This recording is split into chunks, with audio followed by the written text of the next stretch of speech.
नमस्कार मित्रों, नवरात्रि के प्रथम दिवस पर आपको हार्दिक शुभकामनाएं और माँ से प्रार्थना है कि हम सभी का जीवन शांति, उत्तम स्वास्थ्य और खुशी और सुख से भरने की कृपा करें। ये जो पिछले 7-8 महीने हैं हम लोगों को बहुत कठिनाइयों के साथ व्यतीत करना पड़े हैं। सभी के साथ जो तकलीफ़ें जुड़ी हैं और पलायन जुड़ा है, रोजगार जुड़ा है, बहुत सारे अवसाद जुड़े हैं, इन सब के देखते देखते ये हर मनुष्य की ये कामना हमारे तीज त्योहारों में और ख़ास तौर से भारतीय परंपरा में जब हम भक्ति की ओर चलते हैं तो इस तरह की कामनाएं हमें अपने आराध्य देवी देवताओं से स्वाभाविक रूप से हम कर लेते हैं, किया करते हैं। और हमारे लिए और कोई रास्ता है भी नहीं कि हम अपने से हुई भूल की उनसे क्षमा मांगें और उनसे क्षमा प्राप्त करके और ये कामना करें कि अब हमको इन तकलीफ़ों से दूर करें और हम पर कृपा बरसाएं। मित्रों, आज हमारे इस कार्यक्रम में जिन कलाकार को हम बातचीत करने जा रहे हैं, वो उनका देश में बहुत बड़ा स्थान है, बहुत बड़ा मान सम्मान है। तृप्ति शाक्य जी भक्ति संगीत की निष्णात गायिका के रूप में उनकी एक बड़ी ख्याति और एक बड़ी पहचान है। मैं वर्षों से उनको देखता आ रहा हूँ। लगातार उन्होंने जिस तरह से न केवल दोनों वर्ष के 2 बार आने वाली नवरात्रि के अवसरों पर बल्कि अनेक महत्वपूर्ण सांस्कृतिक अवसरों पर, भक्ति विधान के अवसरों पर अपनी आवाज़ से, अपने स्वर से, अपने गले से हजारों श्रोताओं को मंत्रमुग्ध किया है। तृप्ति शाक्य जी जब गाती हैं तो सुनने वाला एक अनूठी अनुभूति में डूब जाता है और उस समय फिर उसके मन में जो हो रहा होता है उस पर उसका खुद का नियंत्रण नहीं होता। वह केवल तृप्ति जी का अनुसरण कर रहा होता है और उनकी वाणी से भक्ति और अध्यात्म की एक जो पूरे सरोकार है, जो सूत्र हैं, उनसे जुड़ने की कोशिश करता है।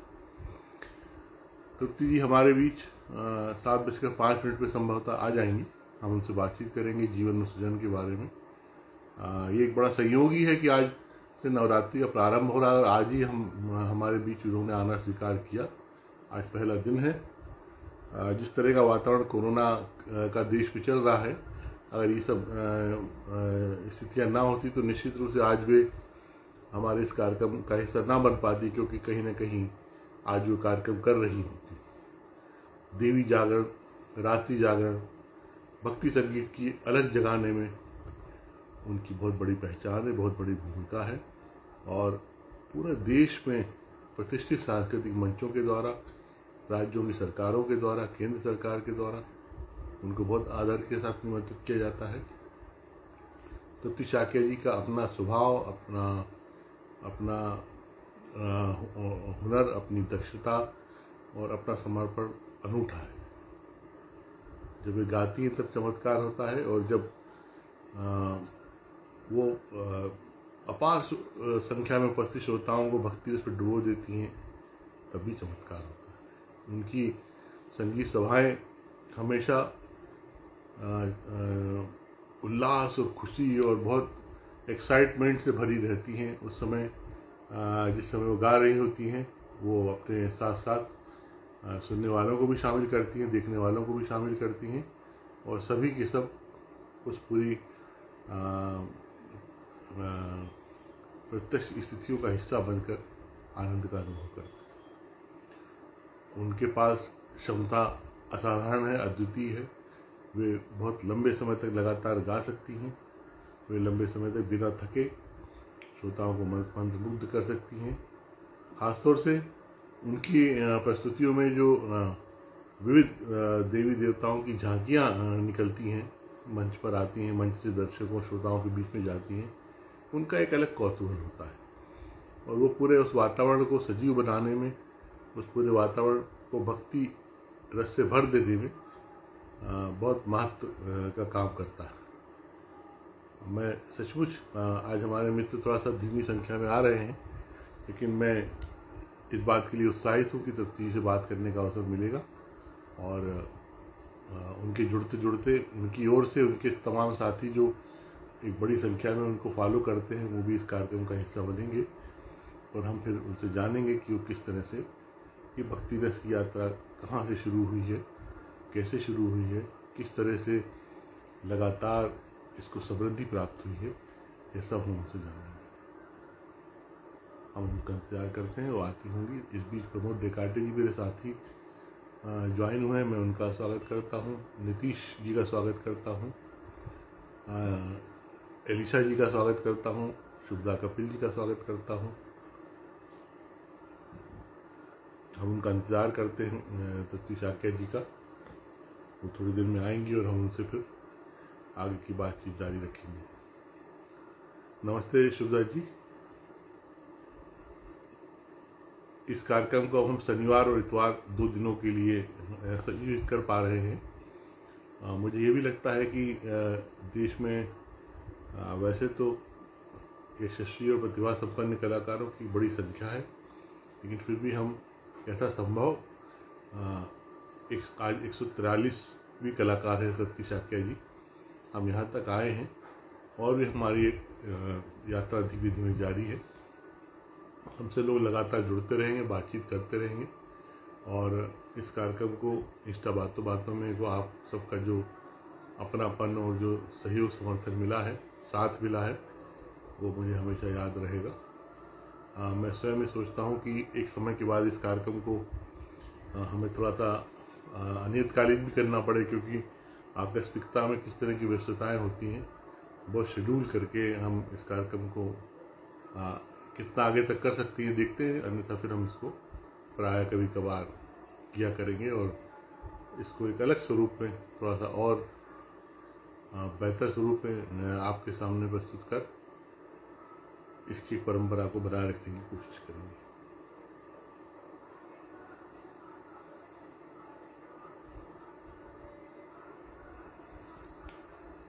मैं श्रद्धा गगेले अपनी प्यारी बहन का भी स्वागत करता हूँ।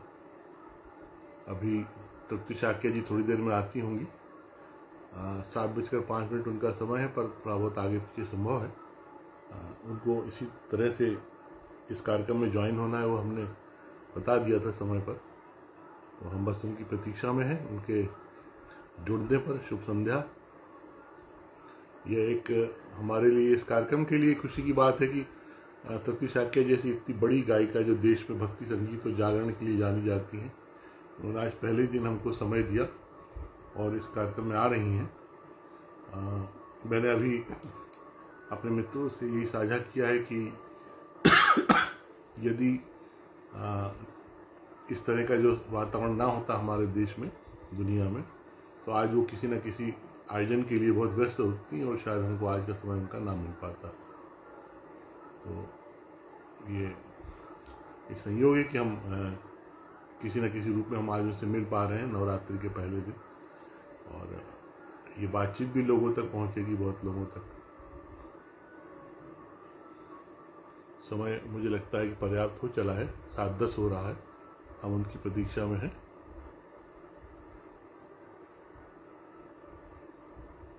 मैं कोशिश करता हूं कि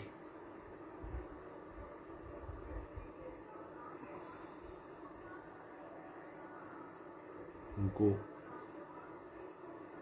इनवाइट करूं।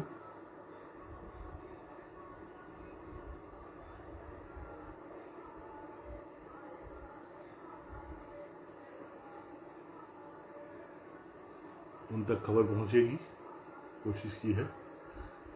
उनके आने पर संकेत भी होगा।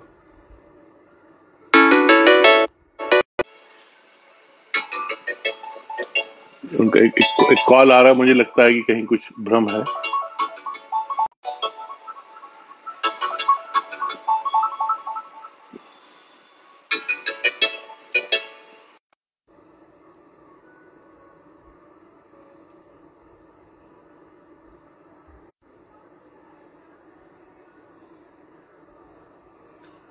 वही कन्फ्यूजन था, वो उनको मैं लाइव नज़र नहीं आ रहा हूँ, तो उन्होंने फ़ोन पर पूछा है, मैंने उनको अपना लिंक भेज दिया है।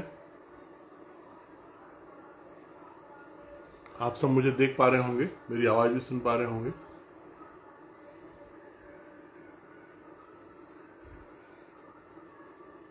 माधवी जी, सीताराम जी,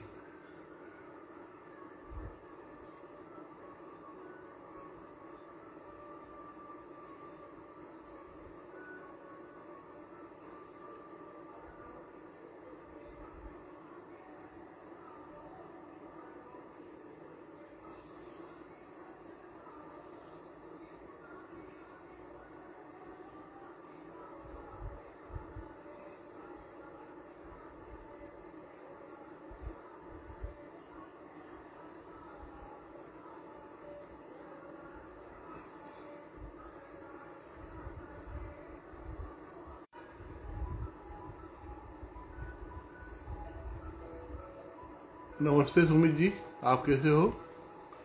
मैं तृप्ति जी को जोड़ने के उपक्रम में लगा हूँ। वो थोड़ा सा उनको आने में दुविधा है कुछ। मैंने उनको सही सूचना तो दी है कि इस तरह से जोड़ा जा सकता है। और एक बात ये भी होती है शायद कि अगर वो मुझे फॉलो नहीं कर रही होंगी तो मैं उनको नहीं दिखूंगा। तो मैंने उनको कहा कि आप मुझे फॉलो भी कर लीजिए।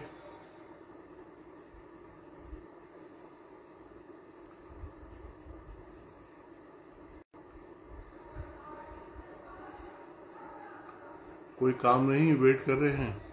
सब शुरू होगा धीरे धीरे, एकदम से मत परेशान हो। एक समय है, जिस तरह का विकट इससे उभरना शुरू हुआ है तब अच्छा होगा। हम यही कामना करते हैं, हम सभी चाहते भी हैं कि जो जिस काम से जुड़ा है वो उस तक वो काम पहुंचे। अब इसमें कितना समय लगेगा वो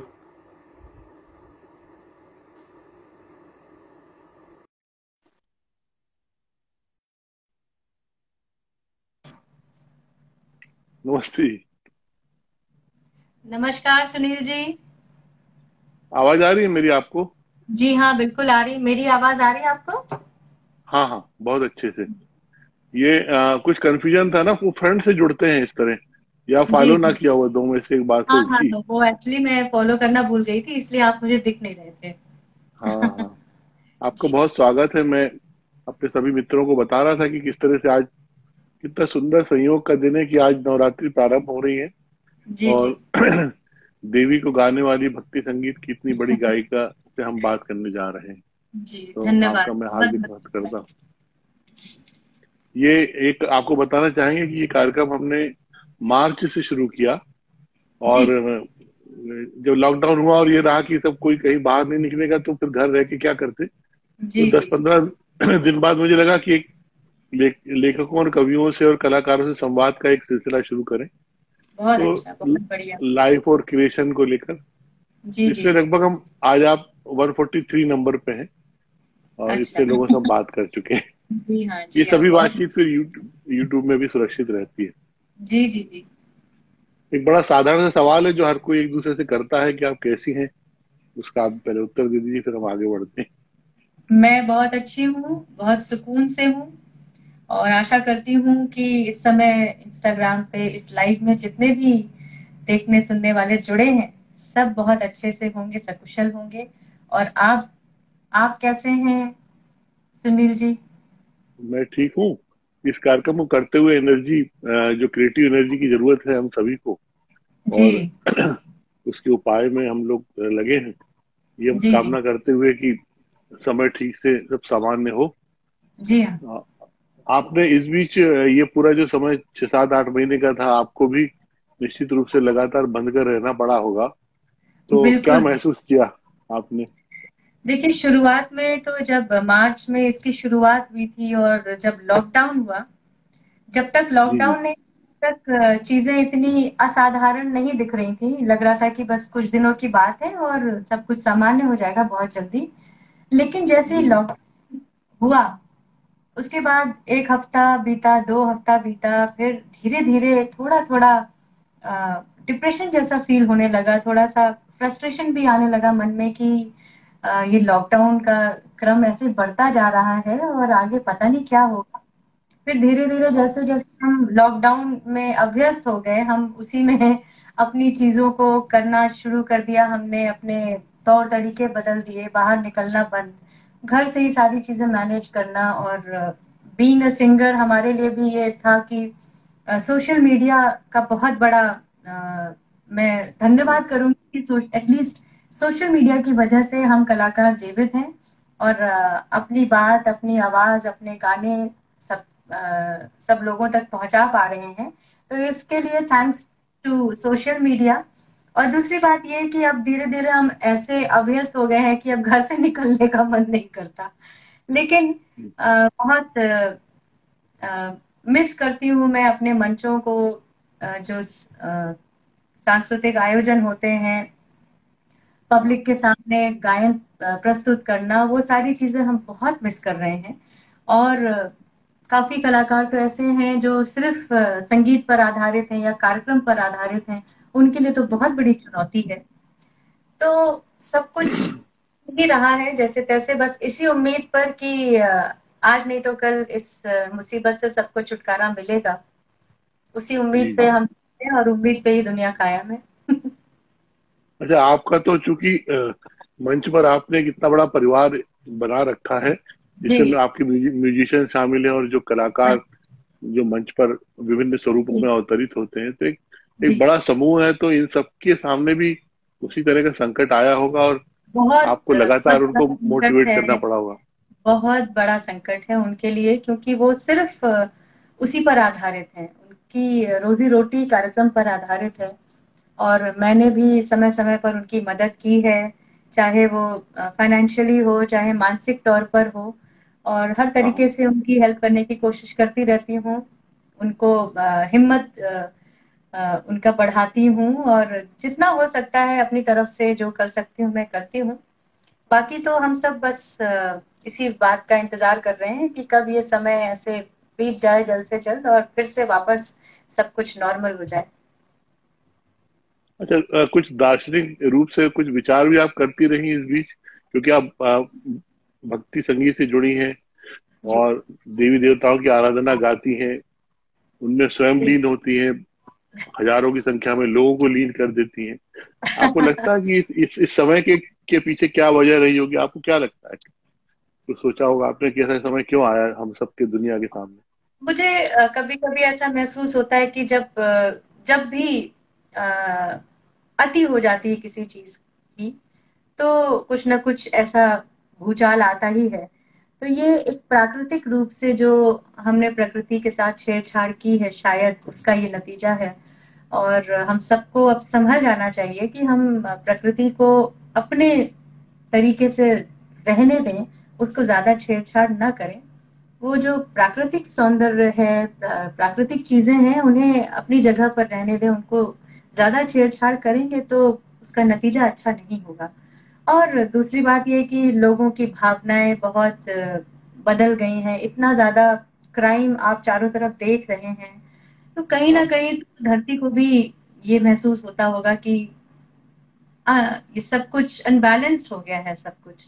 तो चीजों को बैलेंस होना भी जरूरी है। तो मुझे लगता है कि ये समय जो हमें मिला है, अपने आप को तो बैलेंस करना ही है, अपनी सोच को भी बैलेंस करना है, साथ ही साथ प्रकृति भी अपने आप को बैलेंस कर रही है। और ये मौका प्रकृति को भी मिलना था और यही मौका था शायद। मुझे तो ऐसे ही लगता है, कुछ इसमें भी ईश्वर की कुछ खास योजना रही होगी कि इसी प्रकार से इंसान संभल सकता है। अच्छा, जरा मार्च के समय को याद कीजिए, पहले हफ्ते को, क्योंकि पहला हफ्ता लगभग ठीक ठाक था, तो कहीं कहीं की यात्रा, कहीं कहीं कार्यक्रम आपके आगे के महीने 2 महीने के सुनिश्चित हो गए होंगे, कुछ उनके बारे में बताइए। क्योंकि मार्च में ही नवरात्रि थी। हाँ। और नवरात्रि के लगातार हमारे कार्यक्रम बुक थे, अलग अलग जगहों पर था पूरा, हमारी ट्रैवलिंग, वो सारी चीजें सब रेडी थी, सब कुछ मैनेज हो गया था।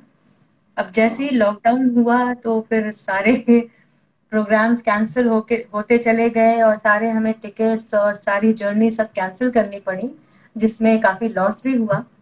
तो उस समय तक तो ये था कि चलो अभी हो सकता है कुछ समय बाद 10-15, क्योंकि 15 दिन का लॉकडाउन था, तो उसके बाद लगा कि 15 दिन के बाद फिर से सब सामान्य होगा और फिर दोबारा ये कार्यक्रम हो जाएंगे। लेकिन जब वो भी नहीं हुआ तो काफी उम्मीदें टूटने लगी और काफी निराशा छाने लग गई कि ये तो लगता है कि लंबे समय तक यूं ही चलेगा। और देखिए देखते देखते 7 महीने बीत गए और अभी तक ऐसा कुछ नजर नहीं आ रहा है कि हाँ हम ये कह सके कि 1 महीने बाद या 2 महीने बाद चीजें सामान्य हो जाएंगी। अभी तो हम लोग बिल्कुल इस कंफ्यूजन में है कि पता नहीं कब तक ऐसा चलता रहेगा। अच्छा, इस पूरे काल में कुछ नया सृजन भी हुआ होगा, कुछ नई रचनाएं कुछ?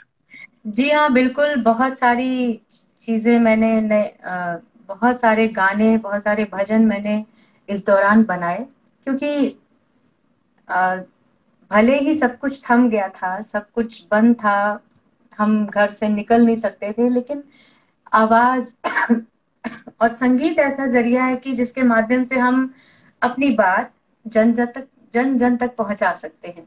तो मैंने बहुत सारे गाने बनाए और कोरोना कोरोना महामारी के ऊपर भी जागरूकता को लेकर मैंने बहुत सारे गाने गाए और एक आशा की किरण भी जगाने की कोशिश की। मैंने एक गाना गाया था, जीत जाएगा इंडिया। हम्म।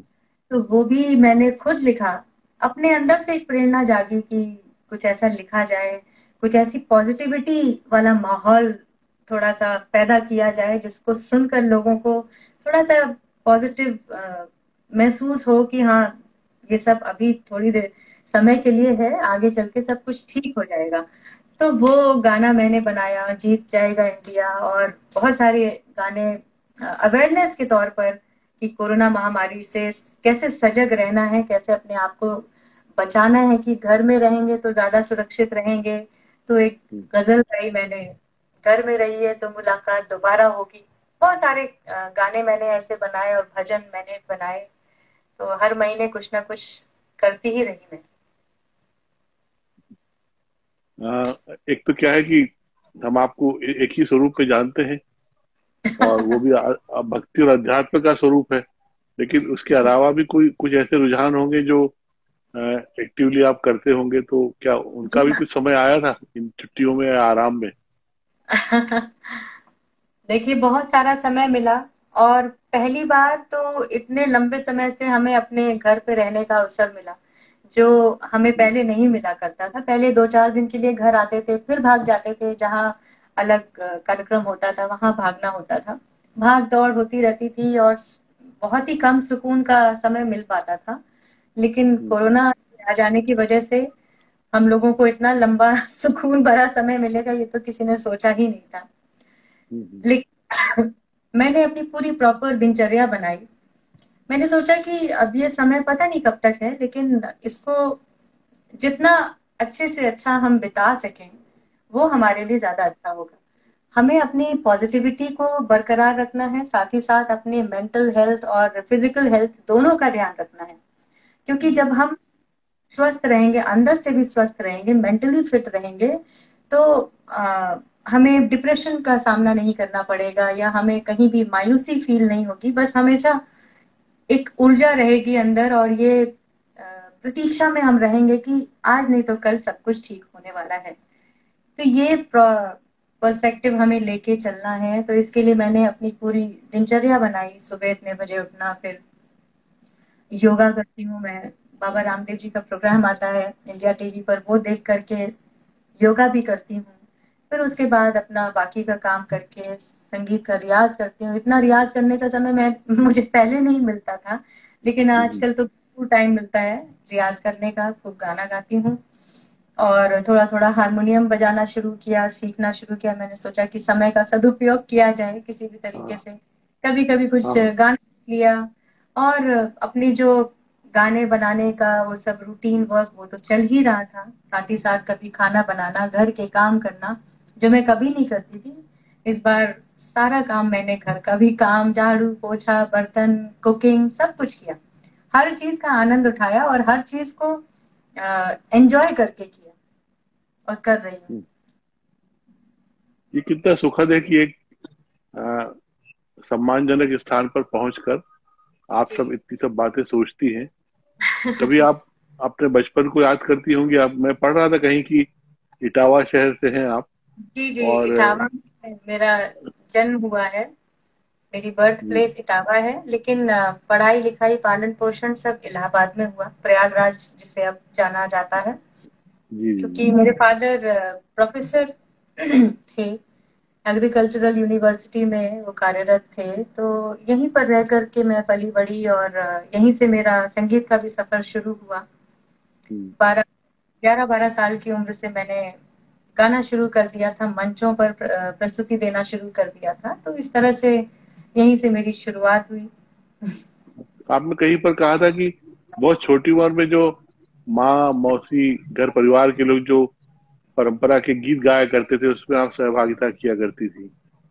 जी हाँ, क्योंकि गाने का शौक था ही, और घर में जब भी कोई आयोजन होता था, कोई भी शादी ब्याह का ऐसा अवसर होता था, तो गाने बजाने होते थे, तो वहाँ मैं भी बैठ जाती थी और उसमें भाग लेती थी और साथ में गुनगुनाती थी। बड़ा अच्छा लगता था, बहुत आनंद आता था। और मेरी मम्मी जी का एक अपना कीर्तन का ग्रुप था। हालांकि मम्मी उतना जी। अच्छा गा नहीं पाती है, लेकिन फिर भी वो जाती थी, गाती थी, और साथ में मैं भी जाती थी, मैं भी गाती थी। मजा आता था, आनंद आता था। तो वही सब करते करते भजन गाने का एक इंस्पिरेशन मेरे अंदर आ गया। माता रानी का जागरण से मैंने शुरुआत की, और इसी तरह से सब होता चला गया।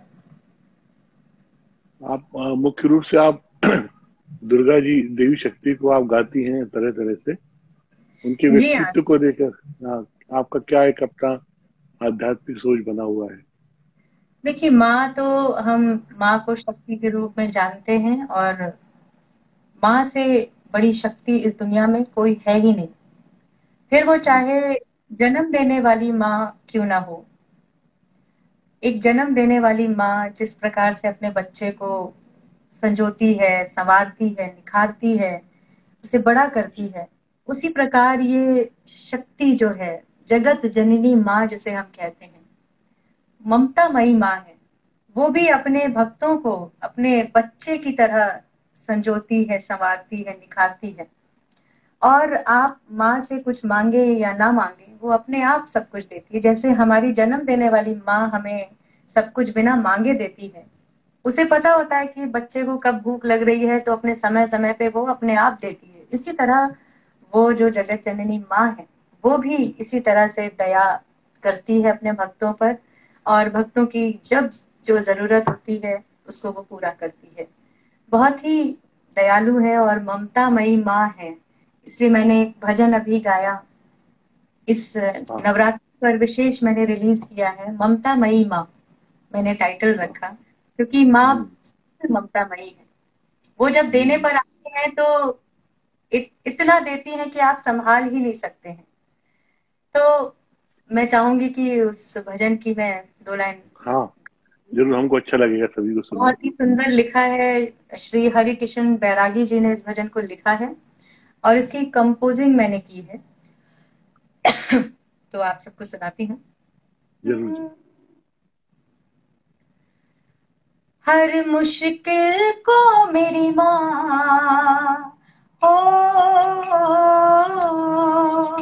हर मुश्किल को मेरी माँ पल भर में दूर करती। हर मुश्किल को मेरी माँ पल भर में दूर करती। जब याद करो दिल से, जब याद करो दिल से, वो पास खड़ी मिलती। हर मुश्किल को मेरी माँ पल भर में दूर करती।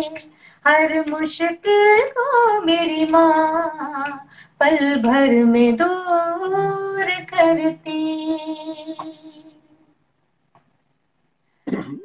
एक ये अभिषेक है, ये कह रहे हैं सबसे बड़ा तेरा नाम ओ शेरों वाली अच्छा दीदी। अच्छा, ये नाम रे, ये नाम रे, सबसे बड़ा तेरा नाम, ओ शेरों वाली, ऊंचे डेरों वाली, बिगड़ी बना दे सब काम। नाम रे, हे नाम रे, सबसे बड़ा तेरा नाम, ओ शेरों वाली, डेरों वाली बिगड़े बना दे सब काम नाम रे। जी देवी अभिषेक जी मैं की फरमाइश पर किया। अभिषेक को थैंक अच्छा लगा। आप जी थैंक यू। शक्ति के जो स्वरूप है, हम नवरात्रि का पर्व मनाते हैं, 108 देवियां हैं हमारी परंपरा में, जी जी और सबकी अपनी महिमा और महात्म है। हाँ आप जी तो देश में कितने ही बड़े से बड़े, और मुझे लगता है ग्रामीण अंचल के छोटे से छोटे स्थानों पर भी आपने जी हजारों हाँ। सुनने वालों को मंत्रमुग्ध किया है। आपके क्या अनुभव, खासकर ग्रामीण दर्शक समाज में किस तरह के अनुभव हैं आपके? मुझे लगता है कि शहर के जो दर्शक हैं वो तो अच्छे होते ही हैं, लेकिन ग्रामीण अंचलों में जो दर्शक हमें मिलते हैं ना, श्रोता, वो बहुत ही अपनेपन के साथ आपसे जुड़ते हैं।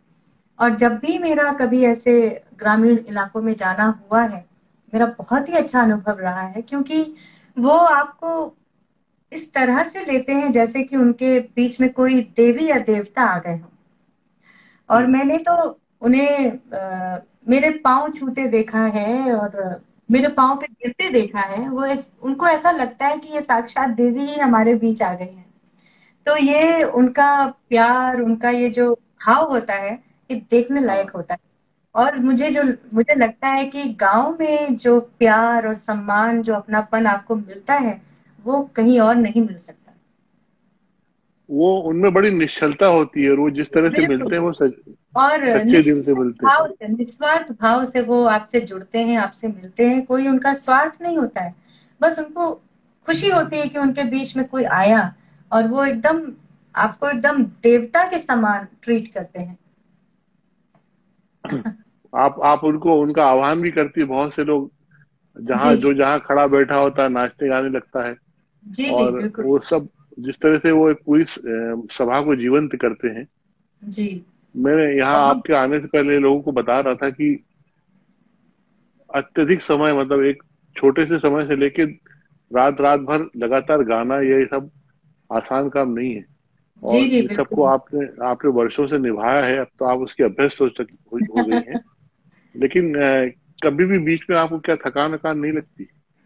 नहीं, थकान इसलिए नहीं लगती क्योंकि श्रोताओं का ऐसा प्यार मिलता है, ऐसा अपनापन, ऐसा आशीर्वाद मिलता है कि उससे आपको एक ऐसी ऊर्जा मिलती है कि आपको बिल्कुल भी थकान महसूस नहीं होती है। और आपको लगता है कि बस आप गाते ही जाओ, गाते ही जाओ, क्योंकि वो भी ऑडियंस भी आपके साथ बिल्कुल इन्वॉल्व हो जाती है। और जब कलाकार और ऑडियंस दोनों इन्वॉल्व हो जाते हैं, तो फिर कार्यक्रम की बात ही अलग होती है। फिर वो दूसरे लेवल पे चला जाता है मामला। तो फिर उसको एंड करना भी लगता है कि इसको ऐसे ही चलते रहना चाहिए। अगर समय की पाबंदी ना हो तो शायद रात रात भर लगातार ऐसे गाते रहे हम लोग। कई बार ऐसा हुआ भी होगा कि सुबह रात को गाना शुरू किया होगा, और सुबह जब चिड़िया चहचहा रही होंगी तब भी आप जी गा हाँ, रही होंगी। बिल्कुल, ऐसा कई बार हुआ है, एक बार नहीं अनेकों बार हुआ है। एक तो दिल्ली में एक कार्यक्रम होता है बहुत बड़ा, छठ का महापर्व मनाते हैं वहां पर नरेला में। एक बहुत बड़ी जी। संस्था है छठ पूजा की। वो हर साल बहुत ही बड़े पैमाने पर कार्यक्रम करते हैं, और वहां तो 8 बजे रात से शुरू हो जाता है कार्यक्रम, और सुबह 8-9 बजे तक लगातार कार्यक्रम चलता है। वो हम्म। मेरा जीवन का पहला एक ऐसा अनुभव था जहां मैंने सबसे लंबा कार्यक्रम किया। अच्छा, अच्छा। और बिहार में भी बिहार प्रदेश में भी कई जगह इस तरह से आयोजन हुए हैं।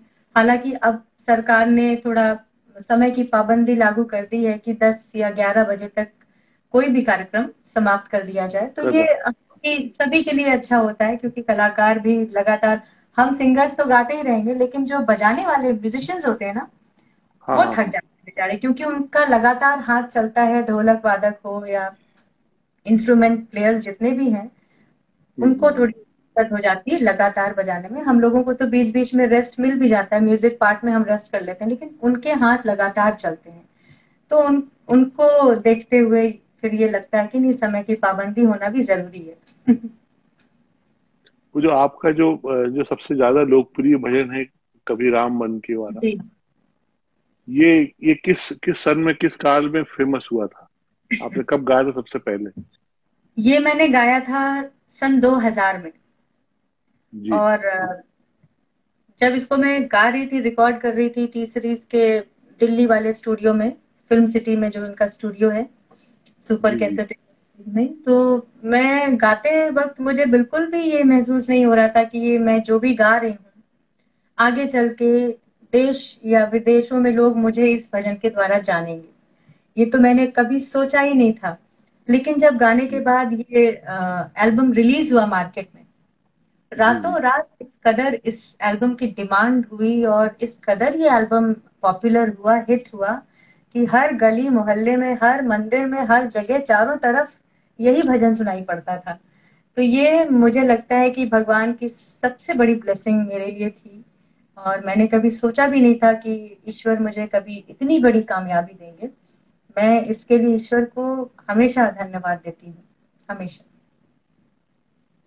आपने अपने कार्यक्रमों में आध्यात्मिक स्वरूपों को प्रस्तुत करने की शुरुआत कब से की?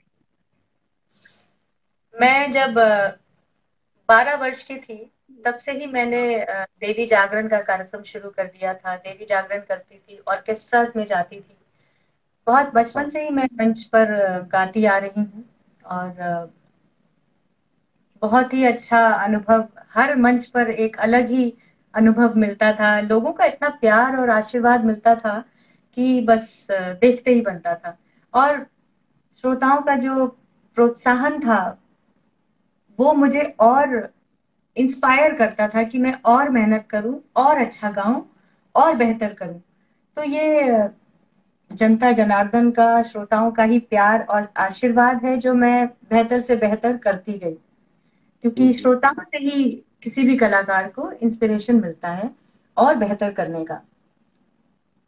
क्योंकि ये एक हम जो भी काम करते हैं या हम जो भी गाना बनाते हैं या गाते हैं, हमारी ऑडियंस हमारी सबसे पहली क्रिटिक होती है कि गाना कैसा है, अच्छा है, नहीं है, उसमें क्या कमी है।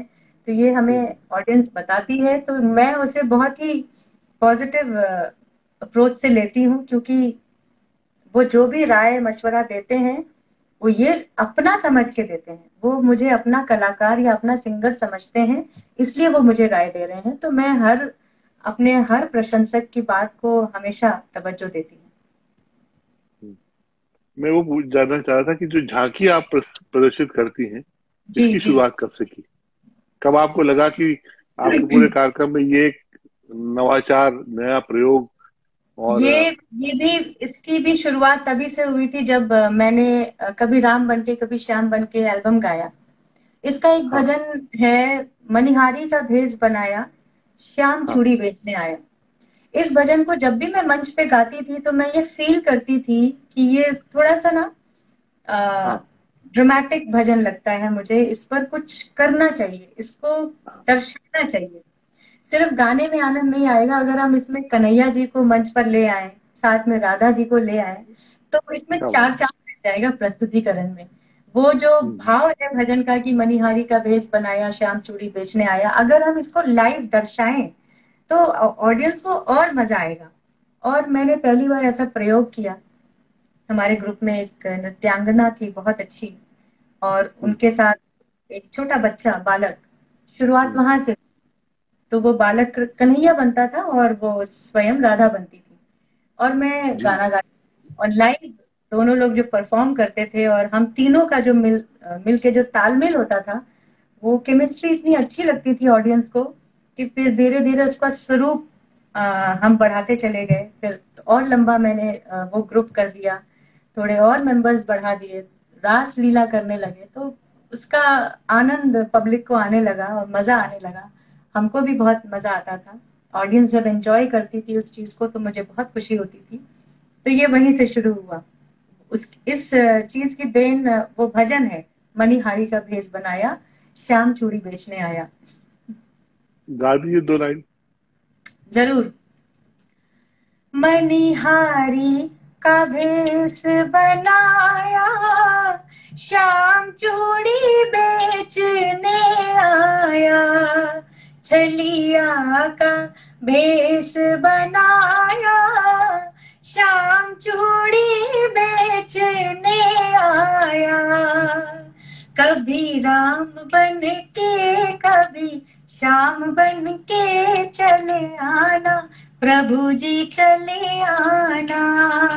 कभी राम बन के कभी श्याम बन के चले आना, प्रभु जी चले आना। चले आना प्रभु जी चले आना। ये भक्ति और अध्यात्म की ओर जो एक सांगीतिक आकर्षण है, गीतात्मक आकर्षण है, और आपने एक पूरा स्वर और मन और आत्मा को लगाकर आपने इसको साधा है इतनी छोटी उम्र से। आपने जो मैं उस बात को याद दिलाना चाहूंगा कि जो हमारी पूर्वजों में जो परंपरा के गीत हुआ करते थे, जो सोहर के गीत, बच्चों के जन्म लेने के गीत, विवाह के गीत, ये सब हमारे सोसाइटी से चले गए। इसको मिस करते हैं कि ऐसी क्या वजह लगती है आपको? एक तो नई उम्र की जो मम्मियां हैं उनको कुछ पता होता नहीं। ये सारी चीजें जो हमारे मौसी नानी के साथ ही चले गए। जी हाँ, बिल्कुल ऐसी चीजें लुप्त होती जा रही हैं, लेकिन हम कलाकार उसको पूरा कोशिश में लगे हैं, उन चीजों को संजोने में, उन चीजों को बचाए रखने में। और इसी कड़ी में मैंने एक गीत गाया जिसे बेटियों को डेडिकेट किया, क्योंकि बेटा जब घर में पैदा होता है तो उसकी खुशी अलग तरीके से मनाई जाती है, और जब बेटी पैदा होती है तो बहुत से घरों में मायूसी सी छा जाती है। तो मुझे कहीं ना कहीं ये बहुत अच्छी नहीं लगती थी, तो इसलिए मेरे मन में भाव आया कि मैं एक ऐसा गीत गाऊं जो बेटियों को डेडिकेट करूं। तो मैंने बेटियों के लिए सोहर गाया। उसकी 2 लाइन मैं सुनाना चाहूंगी कि बेटियों का सबको सम्मान करना चाहिए, बेटियों को कभी बोझ नहीं समझना चाहिए, क्योंकि बेटी है तो ही कल है। ये बात हम सबको समझनी चाहिए। और हम जिनकी पूजा आराधना में लगे हुए हैं, आज नवरात्रि शुरू हुई है, हम जिस माँ की पूजा आराधना करते हैं वो भी तो एक कन्या है। जिस प्रकार हम उनका सम्मान करते हैं वैसे ही बेटियों का भी सम्मान होना चाहिए। तो इसी भाव को ध्यान में रखते हुए मैंने ये गीत गाया है, मैं सुनाना चाहूंगी सबको। जी जी। बधाई हो आई राजकुमारी, बधाई हो आई राजकुमारी। मम्मी पापा की अखियों की प्यारी, मम्मी पापा की राज दुलारी। बधाई हो आई राजकुमारी, बधाई हो आई राजकुमारी। ये गीत है।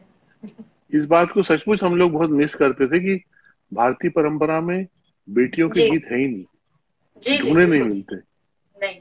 और ये कितनी बड़ी मतलब महत्व की बात है कि भारतीय परंपरा, भारतीय मेधा और अस्मिता में देवी का स्थान मुझे क्या है। बहुत खटकती है ये बात कि हमारे समाज में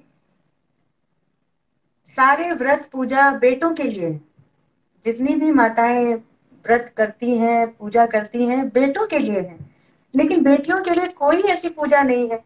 जबकि हम नवरात्रि में 9 दिन माँ की आराधना करते हैं, जो कन्या, माँ भी तो एक कन्या है, बेटी है। जब हम उनकी आराधना करते हैं तो बेटियों के लिए कोई व्रत या पूजा क्यों नहीं है? मुझे कहीं ना कहीं ये बात काफी खटकती है कि समाज में जो भी, जिसने भी नियम बनाए हैं, जो भी बने हैं, मैं उनका सम्मान करती हूँ, लेकिन साथ ही साथ इस बात का कष्ट है कि बेटियों के लिए कोई व्रत क्यों नहीं है। निजी रूप से मैं भी मतलब लेखक होने के नाते इस बात को लेकर बहुत विचार करता हूँ। जी जी। ये सब आप देखिए ना, हम लोगों ने जितनी पौराणिक कथाएं सुनी है, या हम धारावाहिकों या फिल्मों में भी देखते हैं जी, तमाम देवता जब मुसीबत में पड़ते हैं तो देवी के पास जाते हैं, हाथ जोड़ते हैं, देवी के पास जाते हैं। देवी ही अंत में उनका बेड़ा पार लगाती है।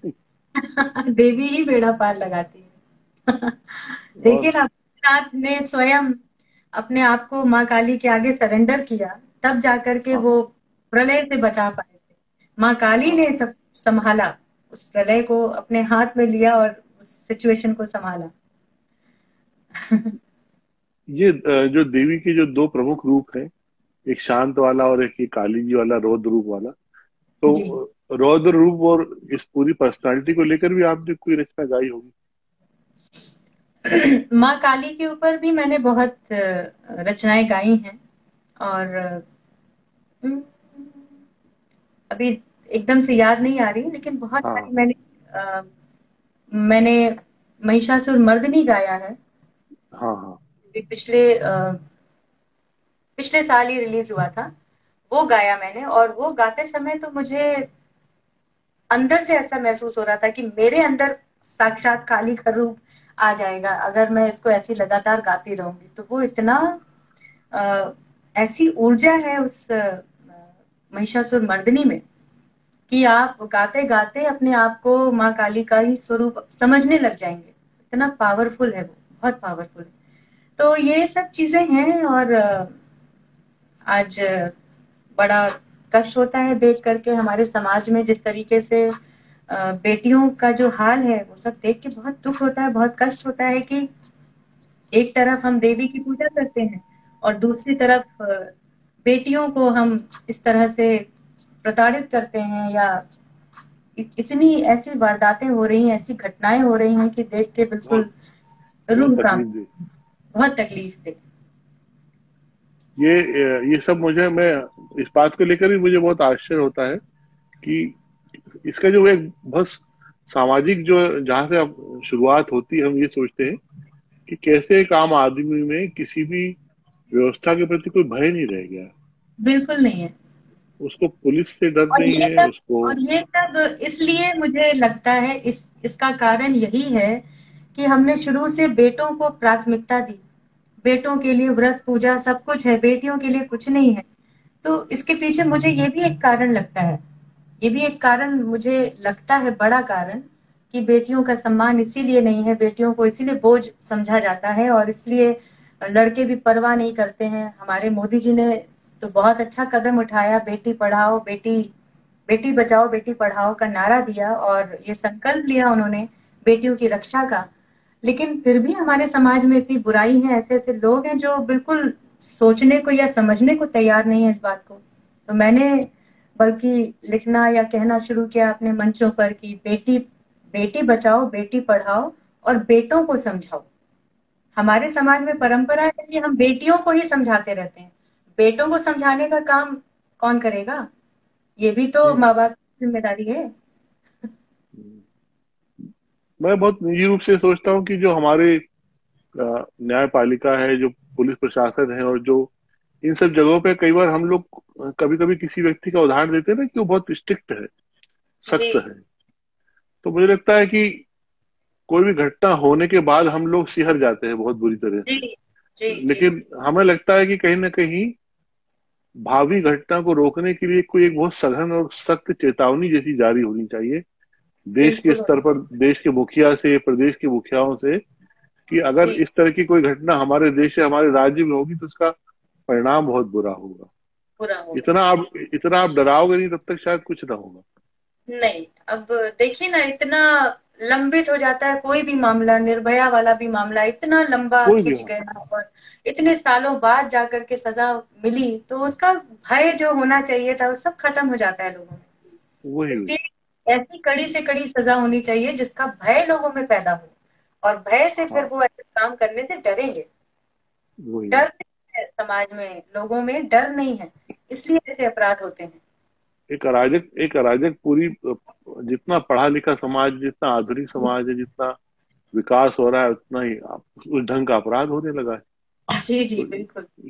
ये कहीं ना कहीं, और मुझे लगता है कि इन सब पूरी जो दुष्प्रवृत्तियों में कहीं ना कहीं घर परिवार के हम लोग कहते हैं ना कि घर परिवार के संस्कार भी काम आते हैं, या उनका बिल्कुल भी कोई ना बिल्कुल। कोई दोष है बहुत कहीं ना बड़ा कहीं। बहुत बड़ा रोल होता है घर के संस्कार कैसे हैं, और बच्चों को घर से ही संस्कार मिलते हैं, तो उसकी भी बहुत बड़ी अहम भूमिका होती है, घर से जो यहाँ संस्कार मिलते ये हमारी जो आध्यात्मिक चेतना है, इन सबसे दूर जो लोग होते जा रहे हैं, परिवार होते जा रहे हैं। हैं।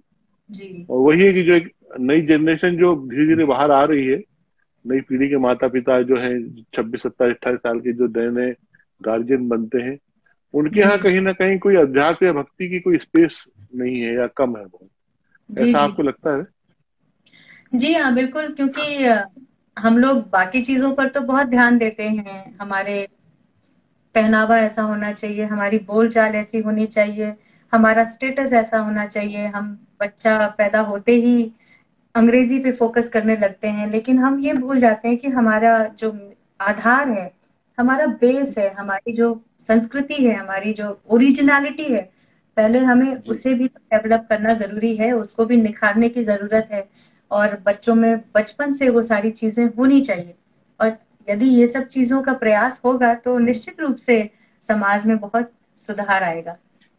हाँ, क्योंकि भक्ति भाव पूजा पाठ ये केवल बहुत वृद्ध लोगों के ही, वृद्ध या वृद्धाओं का ही हाँ, विषय क्यों होना चाहिए? अभी लोगों की यही धारणा होती है, अरे अभी तो हम अभी हमारी उम्र नहीं है ये सब करने की। लेकिन इसकी कोई उम्र होती ही नहीं है, इसकी तो कोई उम्र ही नहीं है। आप तो जिस दिन से पैदा हुए, आप उस दिन से ईश्वर से आपको प्रार्थना करनी चाहिए, ईश्वर की इबादत करनी चाहिए, सब कुछ करना चाहिए पैदा होते ही।